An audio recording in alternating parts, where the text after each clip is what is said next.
I paid a premium to lock down the parking spot closest to the hospital. But every time it rained, my wife's childhood sweetheart would show up with red eyes, begging me to hand over my spot. Said he had asthma and couldn't get wet. I told him no. There's a public lot right next door. Walk a few extra steps. Why should I give up my spot? When my wife found out, she went off. Can't you just be a decent human being? He had an asthma attack. He almost died out there. I was completely lost. He has a car. Why is he walking in the rain trying to take my spot? That's not on me. Besides, it's a reserved spot.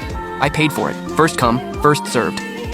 My wife went quiet for a moment, then said, "Sorry, I got carried away." After that, for months, he drove me to and from the hospital every single day, rain or shine.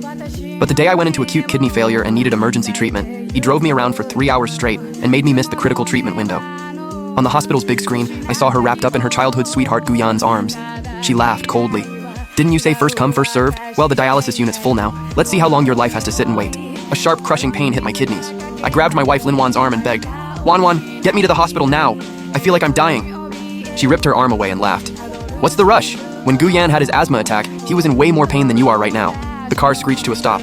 I looked out the window. This wasn't a hospital. It was some sketchy underground parking garage. "Linwan, are you out of your mind? What the hell are you doing?" I asked, completely terrified. She didn't answer. Instead, she pulled up something on the car screen, a live feed from the hospital's dialysis center. And inside the most advanced blood purification suite I had reserved, there was her precious Guyan, lounging like he owned the place. Nurses hovered around him, waiting on his every need. Linwan stared at the screen and smiled at Guyan. Then she turned to me and said, "Honey, I'm so sorry. Yan had a sudden severe asthma attack and it was critical. We had to use your slot." My heart just dropped. "You two planned this the whole time, didn't you?" I demanded. She dropped the act. "You're the one who said it. First come, first served. So sit tight and wait your turn." The pain nearly blacked me out. I used every last bit of strength I had to beg her. "Then just take me to another hospital. Any hospital." She laughed like I just told the funniest joke. "Another hospital? Why would I waste my money on a deadweight like you?" She cranked the AC all the way down. The freezing air hit me like a wall. I was shaking uncontrollably, and the pain in my abdomen just kept getting worse. She lit up a long, slim cigarette.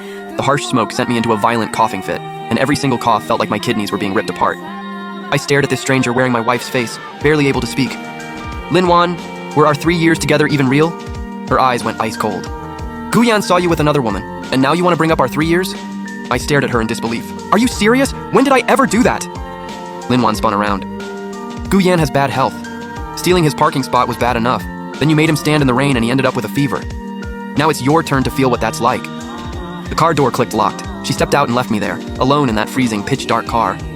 On the screen, Guyan flashed a smug grin and waved straight at the camera. I don't know how much time passed before the car door was yanked open with a violent jerk. Linwan stood outside, a few shady-looking guys behind her, cigarettes hanging from their lips, looking me up and down with dead eyes. She was holding a bucket full of grimy, murky water. She looked down at me and said, "It's way too dry in there. How else are you gonna feel what Yan went through, standing in the rain waiting on your spot?" I could barely move my frozen lips, and every word took everything I had left. "Linwan, please, help me." She let out a cold laugh. The guys behind her immediately got the message, and they reached in and dragged me out of the car.